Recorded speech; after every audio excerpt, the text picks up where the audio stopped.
Good morning, my friends, or good day, or whatever time of day you're looking at this. I wanted to share with you a few thoughts and stories about prosperity and making things easy. Pam Grout, the author of E Squared, shares the following Hasidic tale about an old woman whose name was Anna Kabitch, and she was a complainer. Her all day long she complained. Her health wasn't good. The kids never came to visit. Her clothing is like rags. Her house was too small. And on it went. One day Anna woke up with an itch on her nose. Her nose was itching. All day long it itched until she couldn't stand it any longer. So she went into town and went to the rabbi and asked him. And she began complaining of all the things that she always complained about and added that I have this itch on the nose. Rabbi, tell me what is going on. And the rabbi answered, Anna, your itch is the kabitch itch, the complainer's itch. The meaning is this: however you consider yourself, so shall you be. The next morning, Anna woke up and her nose was still itching. She couldn't move her body, it hurt so much. And her house had shrunk. Her windows she could stretch out and her arms she could stretch out and they'd be through the windows. And her nose was still itching. That was the thing. And then she remembered what the rabbi said. Whatever I consider myself to be, so shall I be. So she started thinking, I really do have enough money to live on. And this house is pretty comfortable. And I'm really proud of my children. They've grown up to be independent, beautiful adults. Miraculously, while Anna was reviewing all of this and shifting her thinking, her nose stopped itching. The house grew back into its regular size, and the children came knocking on the door. So the field of potentiality, or God, another name for God, or a substance, is everywhere present. And this field does not distinguish between limiting thoughts or thoughts of abundance. As Pam Grout writes, what shows up in our lives is a direct reflection of our inner thoughts and emotions. We have unlimited possibilities in our lives. When I was pregnant, I saw nothing but pregnant women. It seemed like pregnant women everywhere. I had a new awareness of pregnant women. The same principle is active in most people's lives today. Not that they're seeing pregnant women everywhere, but they may be noticing lack everywhere or noticing danger and becoming more and more fearful everywhere. They have devoted their minds to what they do not want, and guess what? They have received it. Once we bring into consciousness any idea of limitation, if we do not let that go, then that is what's going to show up. It will snowball and we'll get plenty of it. There's a story of a sweepstake agency that was giving away 100 free trips to anywhere in the world, anywhere the winners wanted to go. And yet 95% of the winners chose to travel only 4 hours away from their home. We have chosen to stay in our comfort zones, even if those zones are made out of or confined by our fears.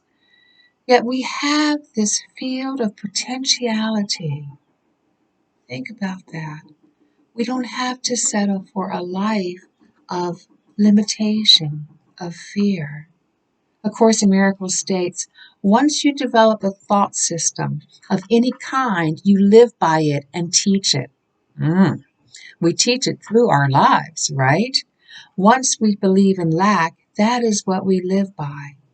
But what if we could see that there is a different way of looking at things, that there are infinite possibilities, and instead of what our eyes are used to seeing, the poverty perhaps, or the disease or the lack that appears to be reality, that there are so many more options. If we hold in our thoughts that which we do not want, and we raise our vibration, raise our consciousness to what we do want, then we shift and we draw it into our lives. We know this, we understand this. And not only that, as Einstein said, the field is the only reality. There is no separate you and them. Things appear separate because they are vibrating at different wavelengths. So we may look like separate beings, but the pulsating energy field is as I think Pam Grout says, the central engine of your being and consciousness. There is no place where it is not. We are all one big vibrating field of consciousness. So as we raise our consciousness, we raise all.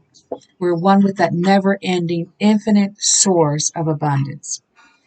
Reverend Ellen Davenport leads workshops to help people design the lives that they want and asks them to create a vision for their life 3 years from now.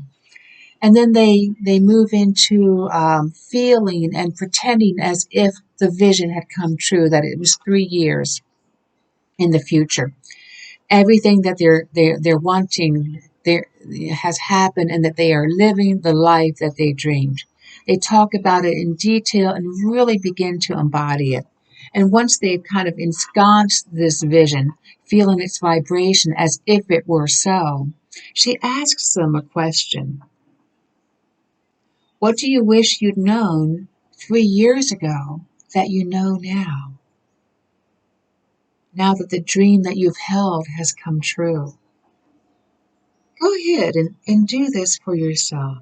But go ahead and pause this video and just ask, what is the life that is wanting to be birthed through me? What is the life that I'm dreaming of? And to take a few minutes to really feel that, to live that.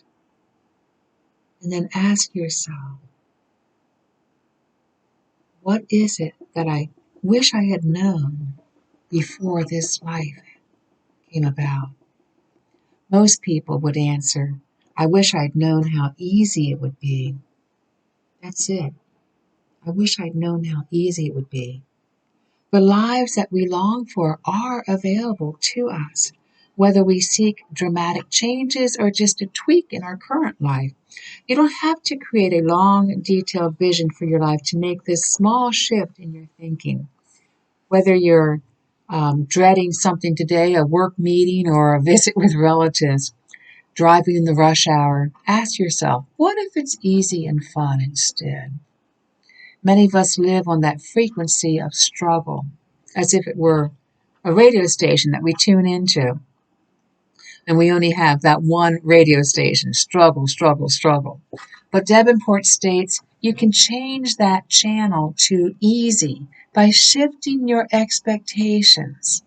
To start, you have to catch yourself making that agreement with struggle whenever you see or feel that life is hard.